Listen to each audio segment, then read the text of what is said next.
Bien, continuamos la tercera lección de este curso Nuevo Testamento y Kabbalah.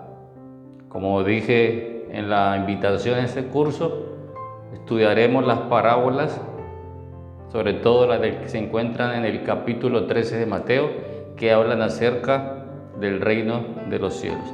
El reino de los cielos se parece a, el reino de los cielos es semejante a.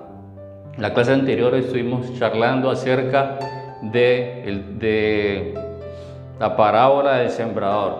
Pudimos descubrir detrás de este mensaje tan sencillo un lenguaje ancestral, una sabiduría espiritual bien profunda, capaz de revolucionar nuestras mentes e invitarnos a dudar, por así decirlo, de nuestras creencias y llevarnos a otro nivel de entendimiento y a otro nivel de comprensión. Como dicen los grandes sabios, no creas nada de lo que se te dice, compruébalo por ti mismo y saca conclusión después de tus investigaciones. Entonces, la tercera lección vamos a hablar de la parábola del trigo y la cizaña. Eso está en el verso 24 al 30 del capítulo 13 de Mateo. Y de los versos 36 al 43, el Maestro Jesús le explica la parábola a sus discípulos. Dice así: el reino espiritual es semejante a un hombre que siembra en su campo semilla buena. Y sucedió que mientras dormían los hijos del hombre, vino su enemigo y sembró cizaña entre los trigos y se fue. Y sucedió que cuando brotó la hierba para dar fruto, vio la cizaña. Y se acercaron los siervos del dueño del campo y le dijeron: amo nuestro, ¿no sembró usted semilla buena? ¿Y de dónde vino la cizaña? Él les dijo: un enemigo hizo esto. Y los siervos le dijeron: ¿arrancaremos la cizaña? Y él les dijo: no sea que arranquen el trigo. Dejen que sigan juntos y crezcan hasta la cosecha. Y en el tiempo de la cosecha yo diré a los segadores: recojan primero la cizaña y átenla en manojos individuales para quemarla, y el trigo pónganlo en el granero. La interpretación del Maestro a sus discípulos es la siguiente: entonces Yeshua se apartó de las multitudes y entró en la casa. Y se acercaron a él sus discípulos y le pidieron que les explicara la comparación de la cizaña. Y entonces él respondió y les dijo: el que siembra semilla buena es el hombre, y el campo es el mundo presente. Y el fruto bueno son los justos, y la cizaña son los malvados. Y el enemigo que la sembró es el Satán. Y el campo final es el mundo venidero. Y los segadores son los mensajeros. Y como los segadores arrancan la cizaña para quemarla, así será en los últimos días.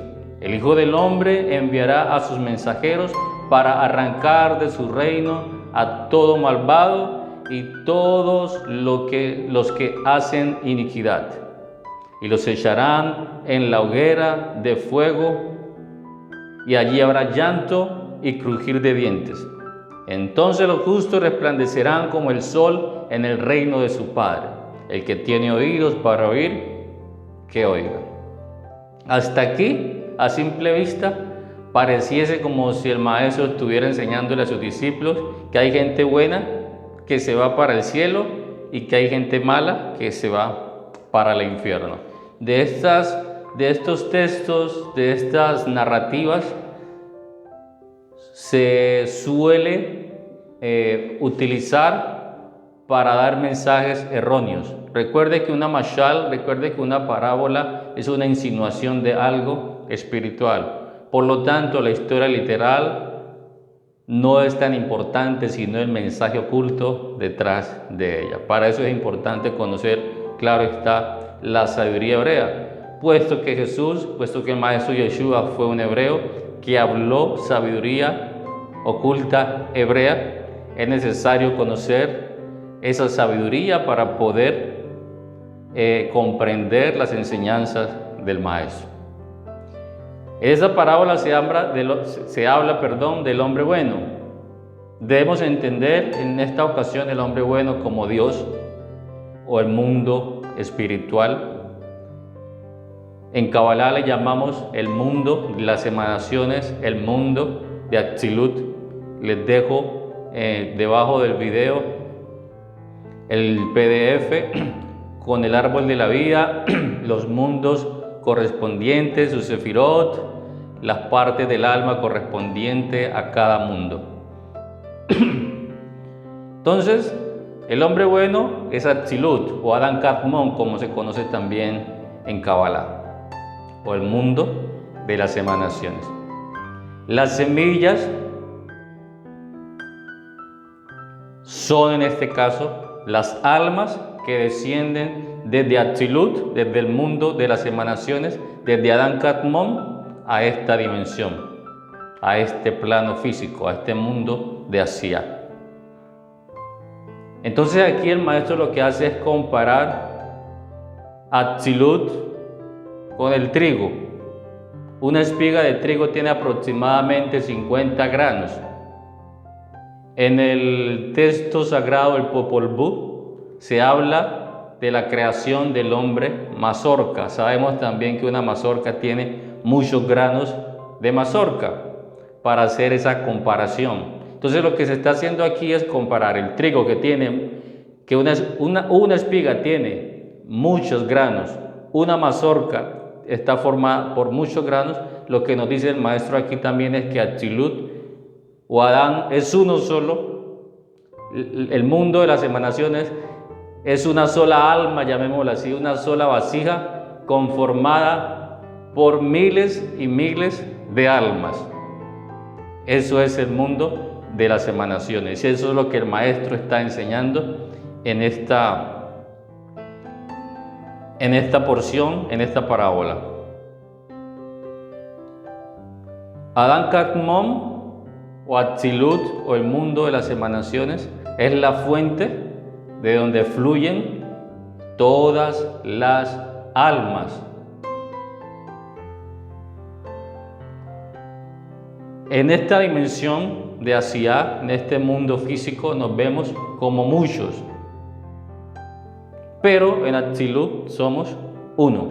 De allí la enseñanza del Maestro Jesús de decir que como es arriba, sea abajo, que como se vive en el mundo espiritual, se viva abajo, es decir, en unidad. Cuando llegamos a unidad, recuerde que hablamos del sembrador, de la buena tierra que da el 60 y que da el 100, que habla de la unificación de todas las cosas, llegar a comprender la divinidad latente en todo lo creado, es llegar a esta comprensión de estos conceptos y de estas ideas sabias de los grandes maestros que han traído a nosotros para traernos una comprensión de los mundos espirituales. Por lo tanto, el campo donde se siembra la semilla o el alma es esta dimensión física o el mundo de Asiá. Entonces en Kabbalah tenemos 4 mundos: el mundo de Atzilut, el hombre en este caso, el hombre bueno; tenemos el mundo de Beriah, que es el mundo de la creación; tenemos el mundo de Yetzirat, que es el mundo de la formación; y tenemos el mundo de Asiá, que es el mundo de la acción. Entonces ya tenemos cuál es el justo o cuál es la buena semilla: las almas que vienen desde el hombre bueno, que es Adam Kadmon, o el mundo de las emanaciones. Entonces, ¿qué es la cizaña? En Kabbalah conocemos algo que se llama las klipot. ¿Qué es una klipot? Son cáscaras que envuelven el fruto. Cuando tomamos una cebolla, quitamos una capa, quitamos la otra. Eso en Kabbalah se conoce como klipot. Tenemos un banano y lo pelamos, la cáscara es la klipot, la cáscara sería la cizaña y el banano como tal sería el buen fruto.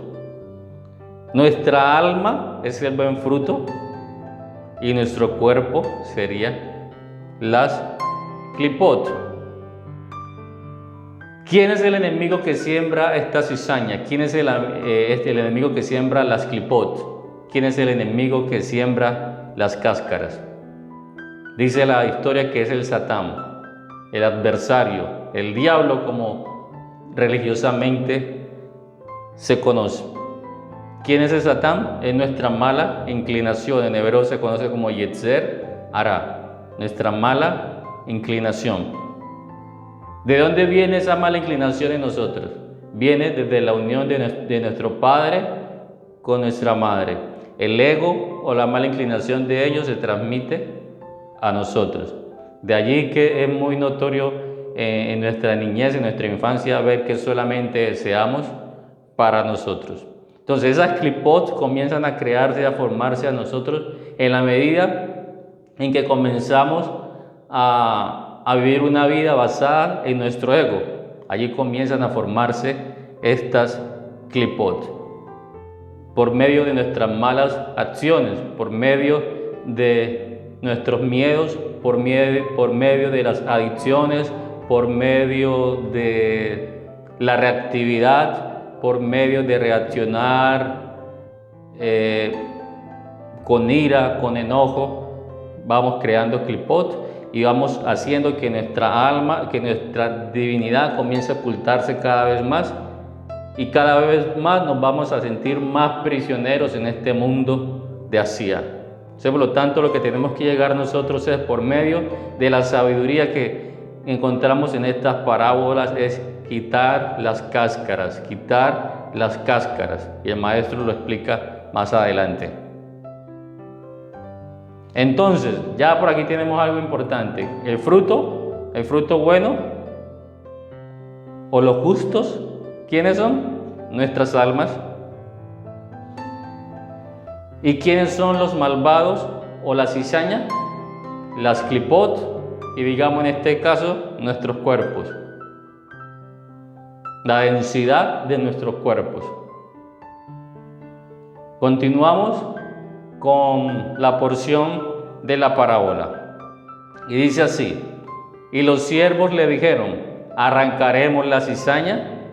Y él les dijo, no sea que arranquen el trigo, dejen que sigan juntos. Ahora, lo que debemos entender también, que las clipot no son del todo malas, porque así como la cáscara de una fruta la protege, así como la cáscara de la naranja la protege, así mismo las clipot protegen nuestras almas. Y de cierta manera, como vivimos en este mundo dual, ellas ayudan al alma a sobrevivir en esta dimensión. El ego del niño, aunque podamos verlo y podamos entenderlo en cierta manera, no es malo, porque lo que está ayudando es a que el niño empiece a experimentar amor propio para luego poder expresar el amor al otro. El Yetzer Hara es el que nos permite salir adelante, es el que nos permite en momentos de grandes sustos poder salir corriendo. Entonces vemos que protege al alma.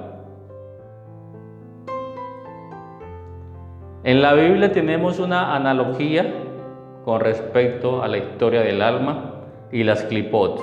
Recuerde que la Biblia también es un libro de metáforas. Recuerde que la Biblia es un libro de códigos. Entonces, la historia que encontramos en la Biblia para referirse al fruto y a las clipot, al trigo y la cizaña, es la historia de los dos hermanos, de Esau y Jacob, de Esaú y Jacob. El Arizal es un sabio místico que trajo unas interpretaciones grandiosas de la Biblia. Nos enseña lo siguiente. Vamos a mirar qué dice el Arizal. Dice, lo llamaron Esau, Génesis 25:25.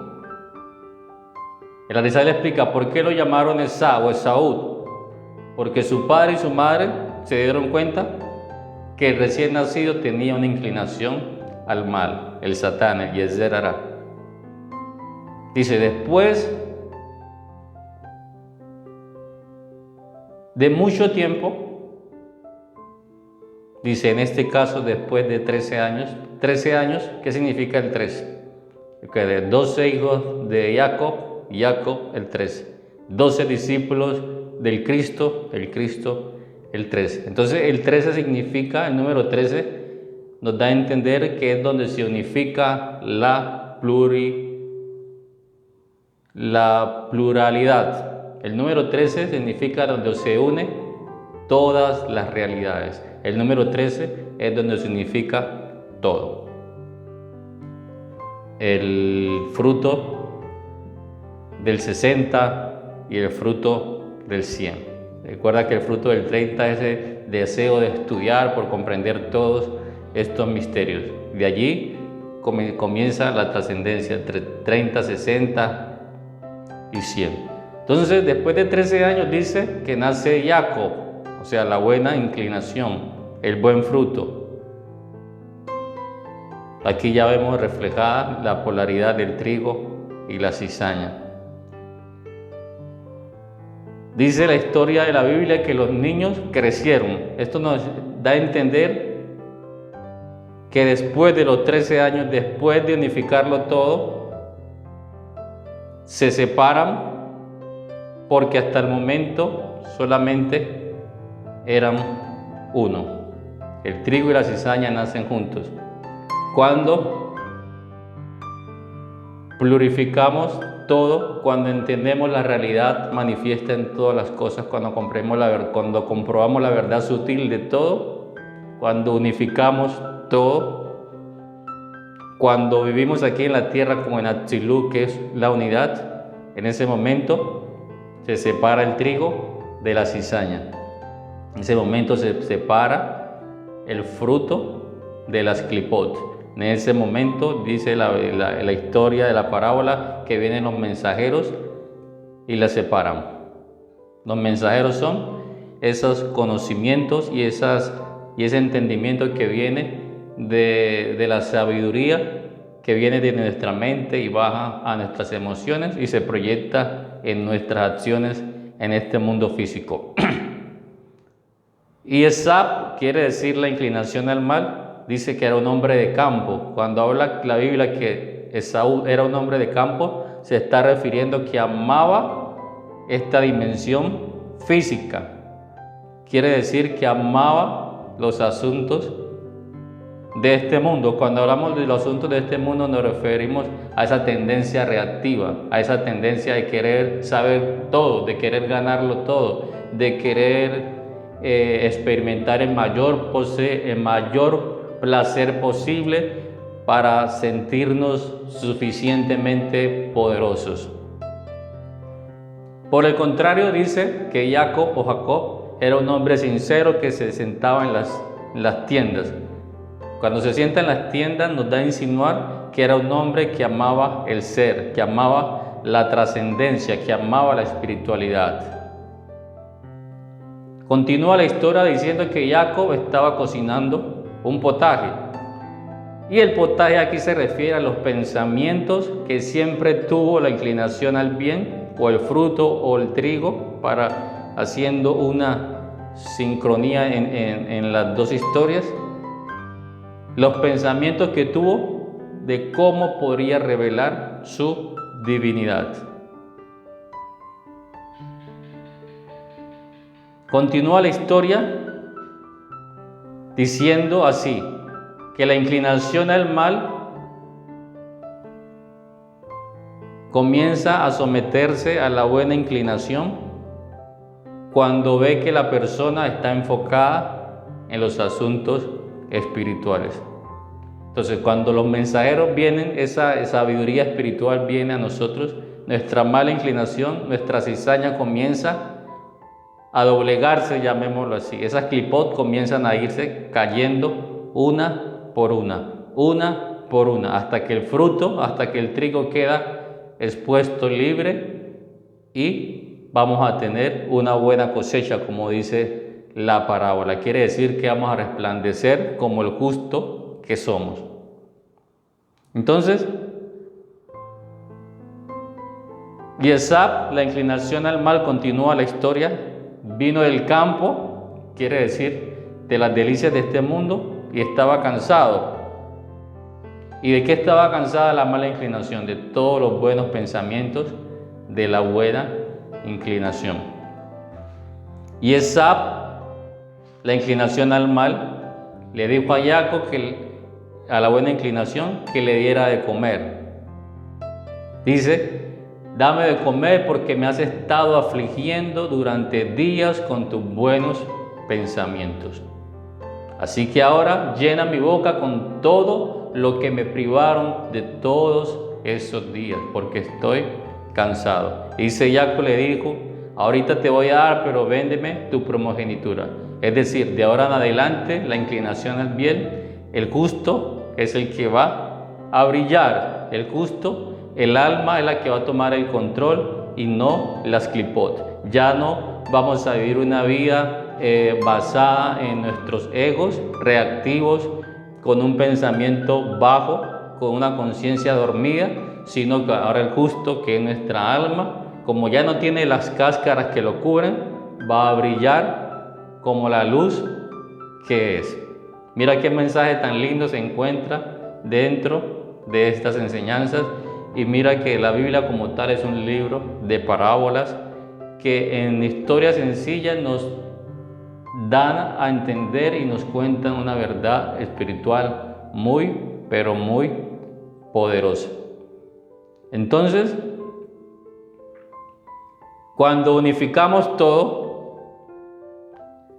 es cuando se separa el trigo de la cizaña. Cuando entendemos que todo es uno, que aunque nos veamos muchos aquí en la tierra, en realidad somos uno, automáticamente la cizaña comienza a separarse, las clipot comienzan a caer. Y el justo, como dice la Escritura, va a resplandecer.